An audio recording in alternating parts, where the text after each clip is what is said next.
you may have started or will start hearing soon a rumbling in Rutherford County.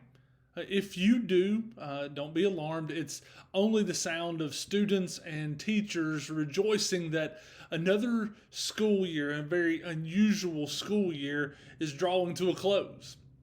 Now, I celebrate with teachers and students because I know the fatigue that comes with any school year, much less a year like this with all the challenges surrounding COVID 19.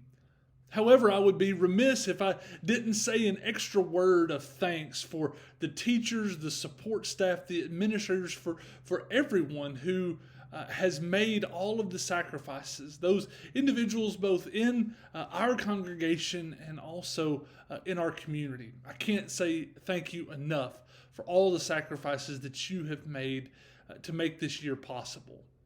But with all of that being said, the end of the school year also means it's now the start of summer break.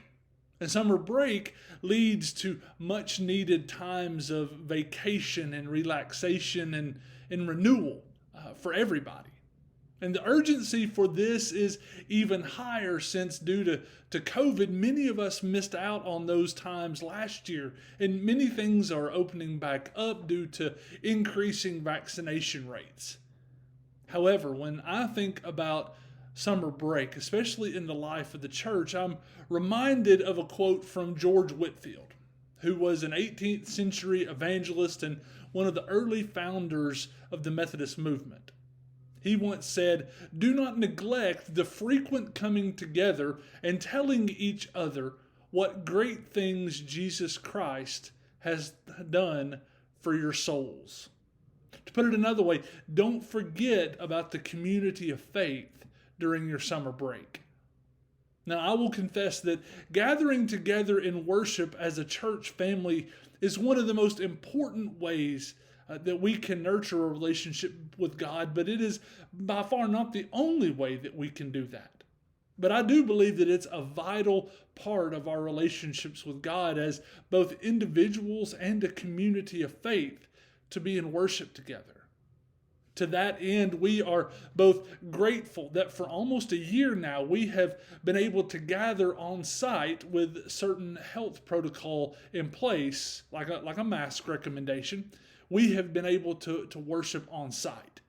But we are also grateful for our ability to worship together online when you aren't able to join us on site.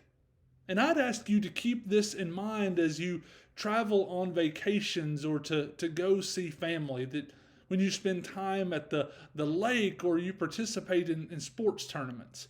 And as always, we encourage you to interact with one another during our online worship time.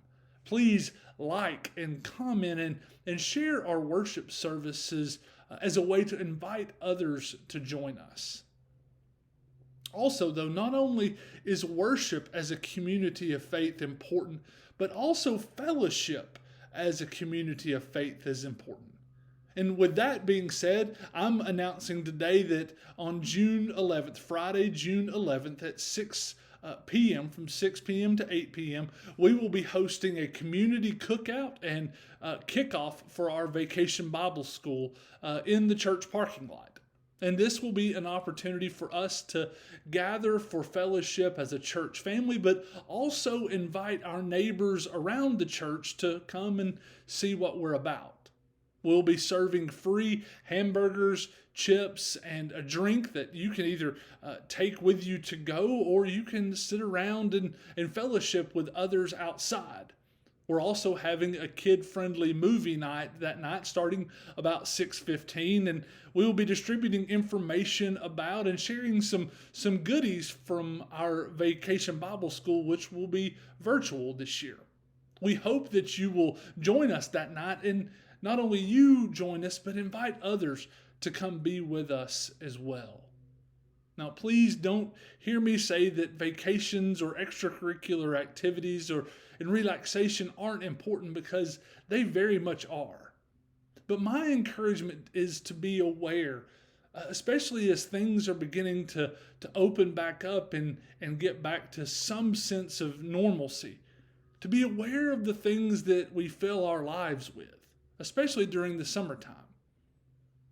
And don't let those things overshadow or take away from our spiritual need to gather as a community of faith, to encourage and support one another, both in worship and in fellowship. Now, as I close this video, as always, I hope that everyone is doing well. I hope you're staying safe and healthy. But if you need anything, please don't hesitate at all to let us know. I hope you have a great rest of the week, and I look forward to worshiping with you all either on site or online Sunday morning beginning at 8:30. Have a great day. God bless.